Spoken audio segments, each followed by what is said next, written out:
This week's Parshat Devarim, Shabbat Chazon. Moshe Rabbeinu begins his exhortation to the Jewish people. V'hinechem hayom kechochvei hashamayim larov. My children are as numerous as the stars in the sky.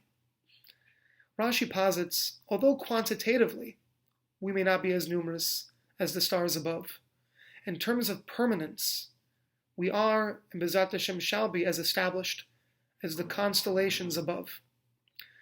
Where else have we seen a reference to our nation being as numerous as Kochavim, likened to that of stars? We need to refer back no further than the Bris Bein HaBasarim, the covenant between the parts, where Kadosh Baruch Hu promises Avram Avinu, Usfor da Kochavim im tuchal lispor otam. Count the stars if you can. And what will you find? Ko yeh zarecha.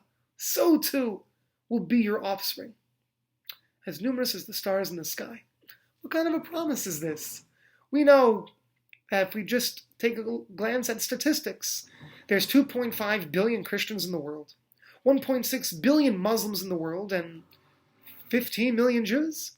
How can we be likened to the number of stars in the sky? Among the answers the Mefarshim give, I've heard it said in the name of Rav Moshe Shapiro Zatzal. What does it mean? Ko yeh zarecha, this bracha? HaKadosh Baruch Hu told Avram Avinu, gaze up to the sky, count the stars. You can't count the stars. It's impossible. Just as it is impossible to count all the stars in the sky, so too the Jewish people are an impossibility.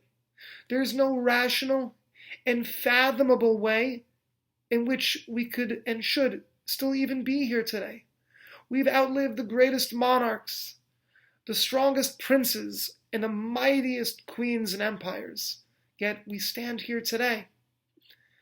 In the early 20th century, we know Theodore Herzl, when he began to establish the state of Israel, he met noblemen and men in positions of power. And he said, how can I establish the state of Israel?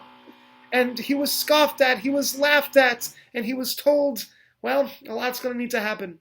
The Ottoman Empire, they're going to need to crumble. Tsarist Russia, they'll need to capitulate. The British Empire, they control the Suez Canal. There's no way they're going to let you in. And the German Empire, that's not going to happen either. And what happened? Approximately 20 years later, two empires fell. The Balfour Declaration was written in November 1917, and we have the state of Israel. Ko yeh zarecha. The Jewish people are an impossibility. The Jewish state, by all logical and all intensive purposes, is an impossibility. Yet here it stands today in all its glory. We're always in the headlines. We're always making the news. I heard a story of I believe it's Rav Mati Berger, who was a big rabbi in the Discovery Seminar. And he once had a young Chinese artist he was mentoring, learning the English language, learning about Judaism. His name was Jin Gan. And one day they're learning, and Jin Gan opens up the New York Times, and he reads on page 1 an article about a place called Israel. And he says, Rabbi, I never heard of Israel. Where? Can you show me where in the globe I can find this country? Ramati Berger points to the globe, says, see that little brown speck there? Yeah, so that's Egypt. See that little purple speck right next to it? Yeah, that's Syria. And you see that tiny, tiny speck between the purple and brown specks? That little red speck there? It says, yeah, that's Israel. That's Israel, asks Jin Gan incredulously. How many people live there? It's about 5 million people. 5 million people? Jin Gan can't believe it. It says 5 million people live in that tiny little speck, and they make headline news. Do you know how many people live in China? He says, I'll tell you.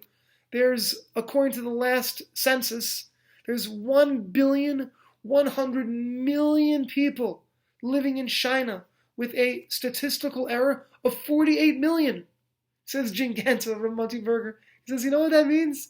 He says there's 12 times as many people as statistically unaccounted for in China than there are Jews living in Israel. If you want to read a story about China, you have to turn to page 17 of the New York Times. You want to read a story about the Jews, all you need are 6 kids throwing stones at a Chevy. How is this? Why is this? And perhaps we can learn that somehow, no matter how small we are, The world is always watching. Ko yezarecha. We are beyond the laws of probability. We are beyond the laws of nature. Perhaps Moshe Rabbeinu is driving home this point, this promise made to Avram Avinu, that we are an impossibility. But just as we stood strongly, just as Avram Avinu stood strongly in front of a Kadosh Baruch Hu with the bris bein habasarim, so too we continue to stand strongly as we did in front of Moshe Rabbeinu, and B'ezrat Hashem, we should only continue to grow and to perpetuate, to actualize this bracha of Ko Yezarecha for many, many generations to come. Have a wonderful Shabbos from Florida and an easy fast to all.